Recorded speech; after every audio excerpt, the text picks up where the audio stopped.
God damn it, Pathfinder. Alushanira, the city of demons in the depths of the abyss, the capital of the Midnight Isles. The Lady in Shadow highly values my ability to remain unnoticed. Kneeling before her throne, I listened to her praise and felt like a child being given a pat on the head for doing some simple chores for the first time.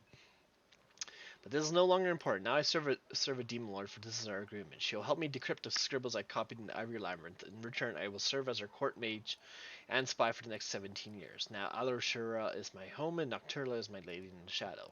Tell me about your life there.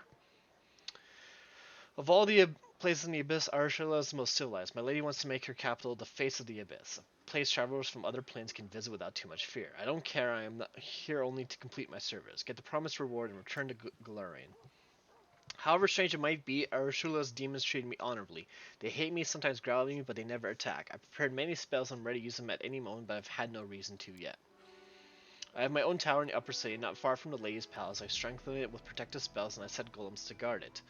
I created a portal to Galarian at the top of the tower, one which only I can use. It'll be my escape route if I need to flee urgently. I expect an attack every day, but it never happens. This might sound ridiculous and surprising, but I think the demons should respect me. So you trust the demon lord? My lady in shadow has no reason to hide the truth from me. She does not care about my research. She offered me help out of curiosity. I am something of a bizarre pet to her, both funny and useful. She offered me help and I agreed. I must thank my lady for her generosity. 17 years of service for translating 17 phrases from Baphomet's Labyrinth. A bargain. Please continue. I can't smell anything but sewage. I can hear some demon snores or death rattles. Hidden by a cocoon of spells, I keep invisible, watching a dirty alley in Arushula's lower city. Two winged shadows sweep past overhead, and a terrible stone-splitting shriek rolls like a tide through the streets, but it can't hurt me. I know the ways of the city, and I protect myself from Valexia's wild antics. My voluntary partner, a young half-elf named Kinney, sighs loudly and says yet again, "They are not coming." I shrug, just as I have done every time before. "I'm not keeping you." Kinney frowns and turns away in response. I sneak a look at my friend. His unruly locks fall over his face. Kinney carelessly sweeps them out of his eyes, thinking about something. I find myself enjoying his gentle movements and look away embarrassed. Have a little more patience, my friend. Soon our goal will be there, I'm sure of it. You mentioned Valexia. Tell me about her. The maddest succubus of all that was born in the abyss. Even my lady Shells can't but smile upon hearing of the latest mayhem she stirred up just for fun. Surrounded by her 3 succubi friends known as the Sinner, she flies naked... Okay. She flies naked over the city, crushing buildings with her raging screams, grabbing poor passerbys, taking them up in the air and dashing them down onto the rocks, getting into raging fights with no rhyme or reason. Truly, Valexia is the bane of Arushula, but it's also a wild heart. Didn't expect to find out you had a partner. I didn't expect it either. Kinney is from Galarian just as I am. He's a thief and a former slave. He escaped from the Cyclops of the dying empire. I met him before I left Galarian for the Abyss in my old tower. A thief who sought not my life, but a shelter, a place to spend the night and protection from his former masters. My charms worked. Kinney couldn't get past the ground floor of the tower. That's where I found him sitting on the floor entangled in my trap's living vines. Freed the hapless thief, I wasn't angry at his intrusion. I was even glad to talk with this restful youth of the short-lived folk. I had no idea how much I had missed companionship. After that, Kinney often spent the night in my tower, partaking of my hospitality. Together we lived through the terror of the Earthfall, and then the time came when I took him with me to the Abyss. Recently he's even helped me carry out some of my lady's tasks, those of which have given him the opportunity to make some money. Does your partner know about your goal to save Galarian? Oh yes, we discussed my plan many times, sitting on top of the tower, nursing goblets of warmed wine. Kinney shares my love for our dear Galarian and supports my desire to save its doomed civilizations. My friend is not like me at all. He's young, hot-tempered, and mischievous. He prefers to act first and deal with consequences later. Perhaps this is why we get along so well. Opposites attract. Please continue. Finally, my patience is rewarded. I see a slouching demon in a rag so pathetic that even the demon guards of our... I hate this town. Alushura will not lay a hand on him without disgust. But my spell-enhanced vision can't be fooled. I see the incubus Zephoran, the ruler of Alushura, who answers only to the Lady Shadow herself. Passing a step away from me, Zephyrin stumbles and falls into a puddle of sewage, rousing disdainful chuckles from a few witnesses. But I won't be fooled by this game. Instead, I concentrate, becoming even more focused. My lord, I've discovered this crystal of unknown power on one of the Midnight Owls. Have a look. A hand holding a heart-sized crystal burning with purple flame emerges from under the rag. The incubus hand is shaken, the skin on his palm slightly smoldering from touching the crystal. The demon's reflection is in a puddle of sewage ripples and changes. I don't hear Zephyrian talking to his mysterious lord. The incubus hides the purple crystal back under the rags. As you wish, my lord. No, Nocturia knows nothing about these crystals, I am sure. Of course, Lord Suckerbenarth. I wince. I have no desire to stand in the way of a demon lord. I turn around. You see Kinney. We were able to get evidence of Zephyrin's treason. I was right, but my friend is nowhere to be seen. Who is Suckerbenarth? A disgusting demon lord, champion of mean. I love this. Champion of meanness, debauchery, perversions, and breaker of taboos. He is Nocturia's brother and former lover. Out of jealousy, he tried in vain to kill my lady, but he remained alive after the attempt. He is driven by fear, shame, and hatred towards his powerful sister. Please continue. I'm standing on top of the tower. There's a goblet of warm wine in my hand. Nocturia, pleased with my rage. Oh no, she won't kill Zephyrin on the spot. My lady's punishments are much more sophisticated. Banishing, demotion, even transforming into the pathetic creature the incubus was masquerading as. Nocturius has a lot of choices. I don't care. I've done my part. I sip from my goblet and turn to my friend. Without saying a word, Keeney takes out a rag from under his shirt and shows me the purple crystal wrapped in it. I chuckle. That's where my friend went at the end of the raid. Well, we're going to keep the crystal. I'll study its properties in detail and find out if it will help us achieve our goal. Nocturia doesn't know that I had the crystal now. Let her look to Zephyrin or her demon lord brother for it. I drink from the goblet again and look down. Our Areshura lies at the bottom of the tower like a faithful dog at the feet of its master. I earn respect here. Even the lady in shadow heeds my words. I feel a treacherous smile appear on my lips. Of course, when 17 years has passed, I will return to Galorian, but for now I have my life here. I served a demon lord, and that's more. And what's more, I liked it. I did not expect this for myself. I was completely different. Different thoughts, desires, emotions. What made me change so much? I don't know. Tell me about your work. It's been 2 years since I started to serve the darkness. She found me in the roulette book. I think, yeah, I already did this.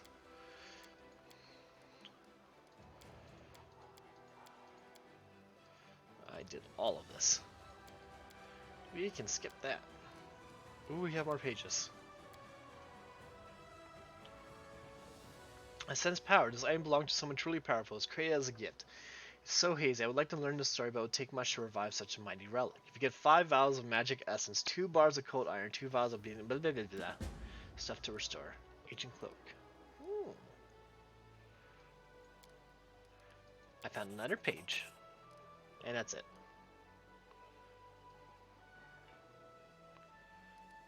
Okay. Alright. But that was fun.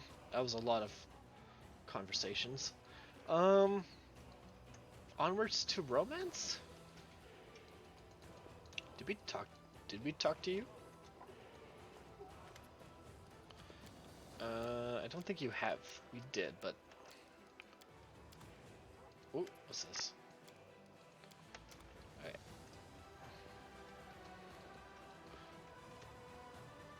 Oh, we got champion archers here. That's a new improvement. Let's go to our pals of the dead and see if we can do anything here.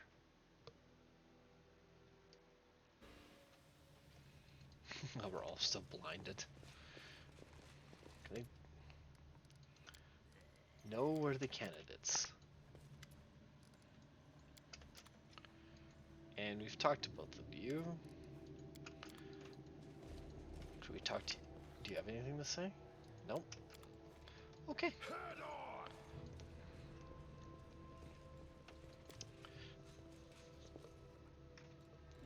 To the streets. Because we have a bunch of people to talk to.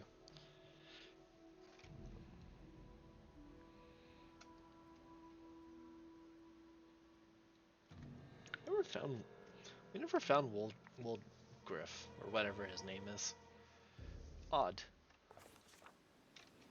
Wow, we started here. Okay. Let's talk to Wendwog. We've already slept with her, so we don't have to do it again. What do you think of? What do you make of Dyra's disappearance? She probably ran off somewhere. She's always been a bit crazy, not like the Nether. She's always drawn to service and uplander pleasures. She didn't like hunting or bloodshed. I think she abandoned the tribe and went traveling. And good riddance. My tribe can't afford to carry dead weight. Okay.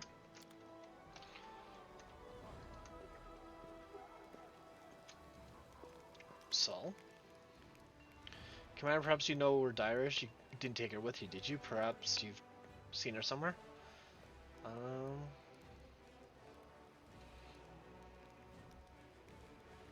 Let's talk about Dyra. I don't know, she disappeared. No one saw her. I sense that something bad, something evil has happened. What can you tell me about Dyra? When we walked to Netherrealm to Dresden, she was a big help. She tended wounded, calmed those who were frightened under the sky. She liked it on the surface. Always trading, trading, she herbish for tools, potions, for supplies. She liked trade very much. Does one dog know about it? Of course she does. She and Dyra went back to Netherrealm so scared she was. But God, Saul, you're making this hard to read. But this is not true. Dyra would not have been the bravest of us, but she isn't afraid of the surface as much as some, and she would have never left the tribe. Do you have any idea who might be involved in this? No suspicion. The surface is not my world, and I know nothing here. If that happened in the caves, I would say right away, look there, and be suspicious of that one. And up here, you say to me, who would want to hurt us? Maybe it's demons, shameless thieves, maybe some crusaders that don't like nethers. Have you gone to anyone for help? Yes, one dog wouldn't look for her, so I went to the guards. They heard me out and said they looked for her, but I don't know if I did the right thing. Perhaps we should have gone directly to their chief or brought them gifts. God knows what the customs are among the uplanders. I will find out what happened. Thank you, I knew you would understand. I should have come to you right away, but I was afraid, old slug that I am. You're so important. So much depends on you. You probably think our troubles are so petty. I sent a few knights of your tribe. We're taking care of those poor ones. Other crusaders keep their distance, but it's easier for us to accept their new appearances and what now lives in their hearts. They hurt, they suffer, and their spirit is consumed by bloodlust, but we'll try to cope with this affliction, or at least teach them to restrain it. You show them mercy by sending them to us. I don't think every crusader would have done the same in your place. Sure! It was 100% done for mercy. Not because we wanted more power and wanted to grow our army to rule the world. Nothing like that. How have you guys settled? It's hard for them, sky, the sun, the open spaces, all this is new to them. Many of them are scared, keep close to the ground, look for barrels to hide it, but our new mighty chief doesn't leave them the right to be scared. Okay. How life is... Let's stop there. Is there anything else to talk to? No.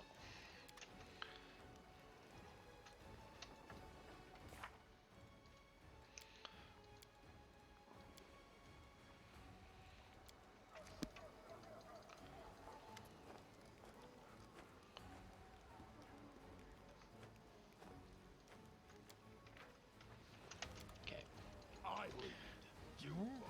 I lead, you follow.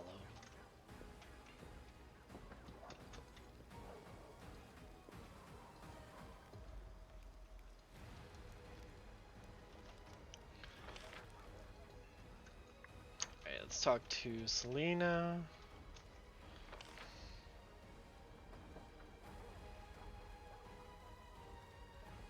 We have to go to prison too.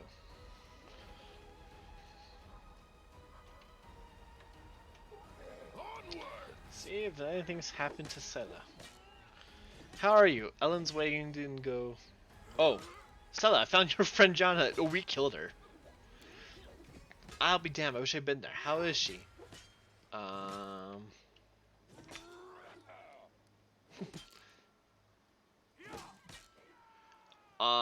You don't have to worry. Yeah, because we murdered the shit out of her. You don't have to worry. I let her go home in her own way. Oh, thank you so much, John. Did a lot of stupid things, but killing her would have been wrong. Yeah, killing her would have totally been wrong. Awkward.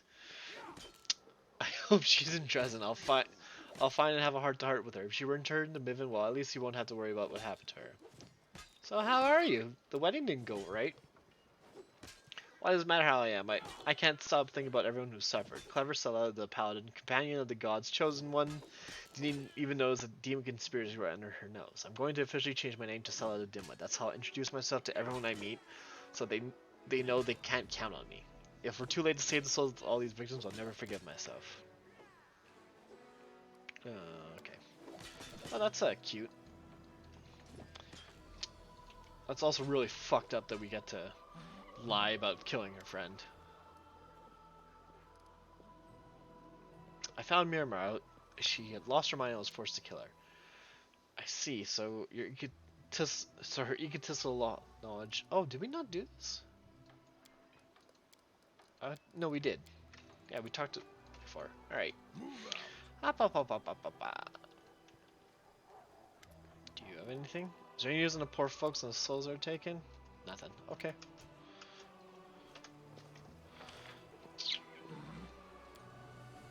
Cane Weaver, Jewelry Trade. Let's go talk to Darian.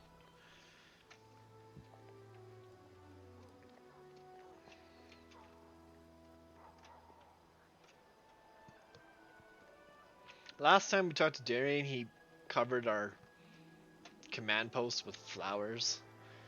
And it really, I told him to fuck off, basically. So, we didn't leave on the best terms. Hi, Darian. You know what? I've noticed a certain cyclical pattern in my life ever since I met you. First, something happens that leaves me positively intrigued, then I descend into the depths of fear and anger, then I start to think that it's not so bad. The curiosity comes back, and then something even more dreadful occurs. The demons attacking my home and the cities around it was unpleasant enough already. But I thought I could compensate for that by striking up a curious acquaintance and having some new experiences. Then my dearest cousin threw me right in the middle of the crusade, and just when I started seeing some positives in my situations, the gargoyles kidnapped me. The slaughter and dreadful fall of my triumphant rescue effectively put out every spark of optimism that I had managed to gather. Now the city is in our hands again and it's getting more and more tolerable to stay here. I feel surprisingly good and even begin to find the city rather enjoyable. That brings one very reasonable question to my mind. What is the next outrageous and dangerous mess you're going to pull me into?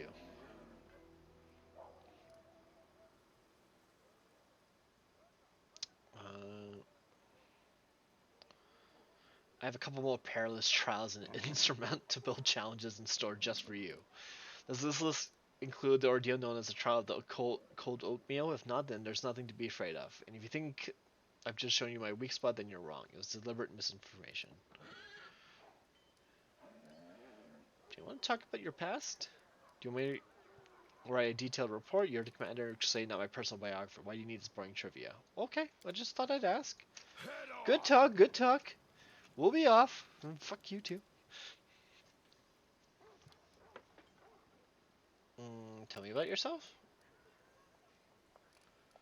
I'm just gonna skip through this.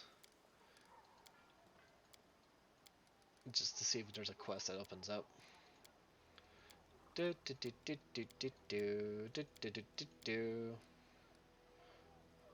got what she deserved.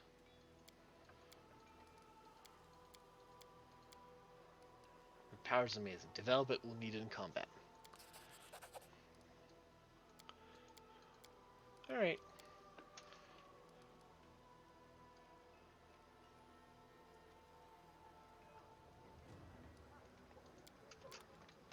So that's all done.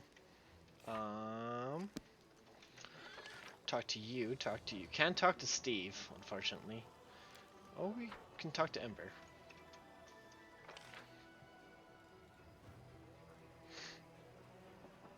Oh, Raymond's there.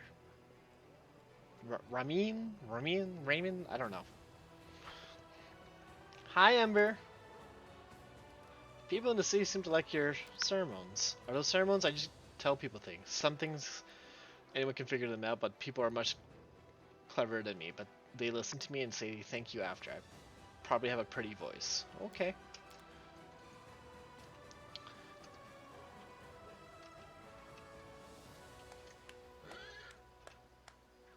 Dude, I can't wait to do a third play run of this, where it's like, I kind of want to do an angelic run,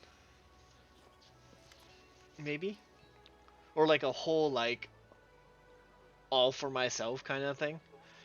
Commander, I'm pleased that you found a moment to speak to me. Every meeting with you is a genuine pleasure. Who the hell? I think we talked about all that.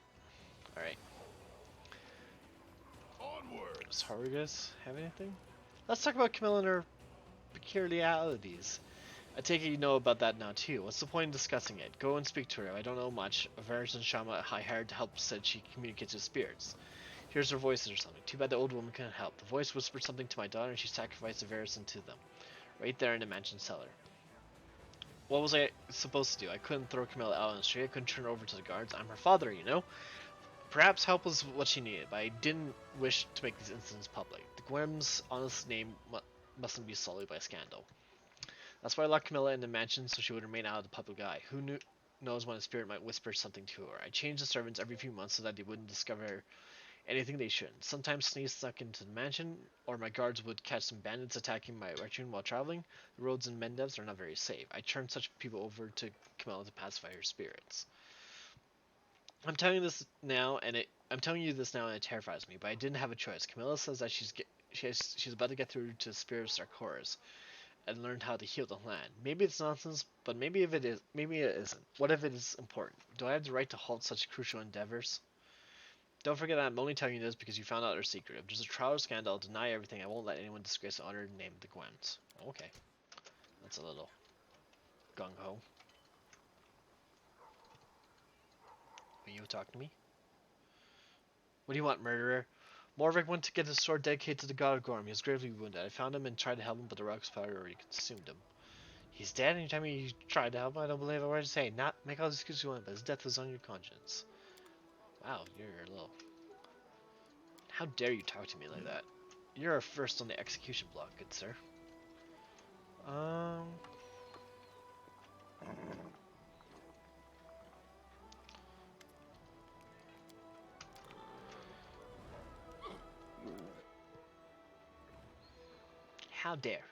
How dare you talk to me like this? Move out.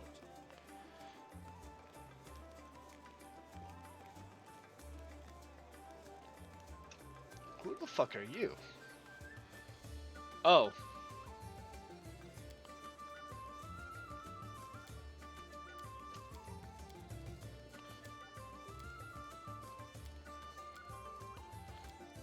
Oh, this is the undead mage that we talked to. Okay.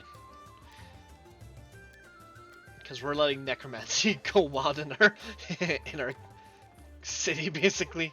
Okay. I was like, who the hell are you? You had a name. Alright, Greybor. Do you like working for me? Yes, I like you, Commander. You don't keep me from doing what I do. You don't try to preach at me, and you act with precision and competence. I respect that. What about your last client? He decided to remain anonymous, but I suspect his name is Bulldoze. I've already struck off a few lesser demons for him, and later in Canterbury's a stronger one. In the Battle of Dresden, the client insisted I killed the demon the dagger he gave me, and tell the wretch that Bulldoze said hello. According to my client, one stab would be enough. What do you think of your new powers? A nice bonus. My career is in for an upturn. Who knows, maybe one day I'll pull off a truly mythical job. A deity or a demon lord or something of that like. But your craft. Oh, this is a lot. Like any master of his craft, I can talk for hours, but the subtleties of my trade and my finest works. Or would you prefer to test me yourself? What's the most important thing in assassin's work? The first ruler of an assassin bring the head back with you. Seriously, though tactics and equipment are what matters. The winner isn't the strongest, but the one who strikes first, so long as that's also last. When I get the job, I don't rush into things. Do you have remorse? Not at all. I've met a lot of good people, many of them had a generous price on their heads. Everyone is a thorn in someone else's side. For some reason, folks imagine the good lads have fair right to ruin the lives of the bad ones, and not the other way around. But it's only for the morals of the majority that determines who's good and who's a villain, and those morals shift every day. I've been to many different places, talked to many different people, and the morals were different. Rewards are true. Self-reproaches for weaklings and cowards. From my experience, people mostly hammer on about remorse and ethics when they're trying to justify their inaction or covering up a misdeed. You must value your reputation a great deal. Of course, in my line of work, reputation is everything. It keeps away the random fools who are looking for a fight. And the right people know I can be trusted. Anyone who has no care for the reputation is no better than a frog-eating kobold. Your best murder. The most difficult one was a professor at the Clockwork Cathedral in Absalom. The very existence of this wizard mechanic was a secret, and almost nobody knew his face or his name. Hunting him down was a symphony of violence and hard tactics. I had to sneak through his underground palace that looked like a windmill wind-up doll house put together by a psychopath. No rational mind could have invented such intricate traps, and they were mechanical cutlass spiders everywhere. They nearly took 2 fingers and an ear. The professor was a dangerous bloke. Day and night he wore a deadly mechanism as a suit of armor, which made him look like an 8-legged, steam-spewing winged monster. But I came prepared. A Tomb Raider from Orcern had taught me how to avoid traps. And I opened up his armored suit with a lick-toed goblin sword. It's not even a sword, more like a giant can opener. They use them to pull fallen knights from their armor to devour later. But I digress. I tore open his armor and saw his true form. Don't ask me what it was. I'll just say it was very unexpected. The mechanic went berserk and attacked me with incredible force. He was too much for me and I had to flee. The fool thought he had won until he realized I'd reassemble all his traps into a giant death machine. 2 minutes later, after I escaped, his palace turned into a cloud of dust. Without his immaculate armor, my mark was sent on his merry way to, I suppose, he's on a plane for broken golems and music boxes. Do you worship gods? Family worships Torag. Okay. No questions. How about you? Your past? Okay, I'm just gonna skip through this.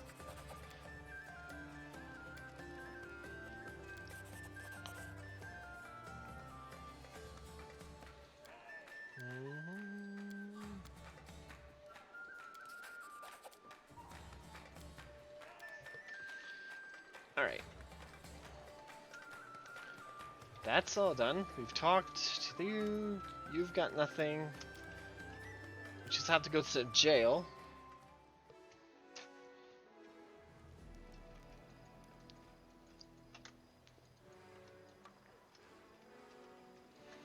To jail we go. Hoorah.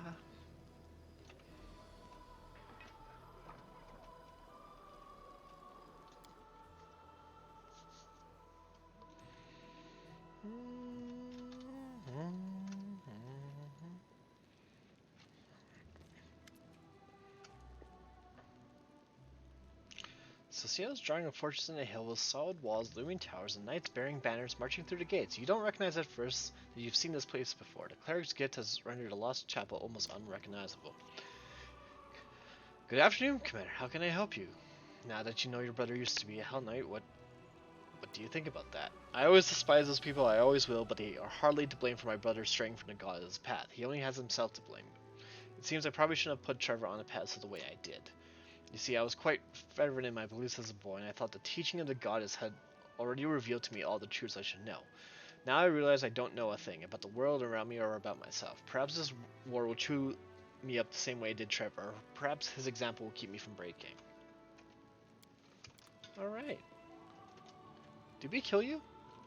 Yeah, we did. We executed him. Okay.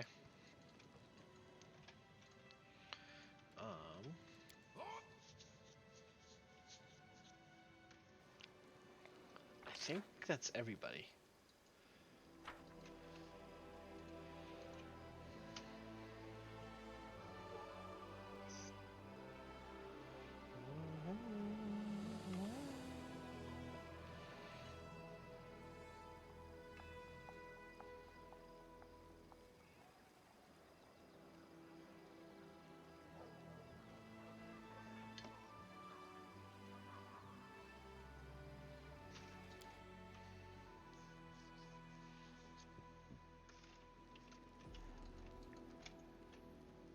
Oh, I forgot the social. And we'll do it after. Because we also have level ups. We don't have to do just yet. But we should probably dump all this stuff. Anything with a name we don't need.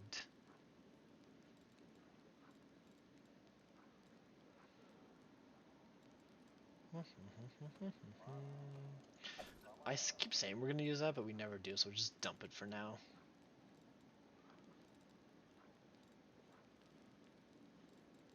Okay.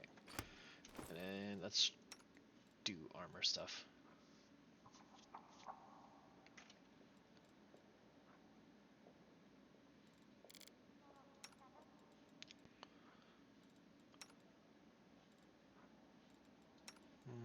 What does this do? This is better.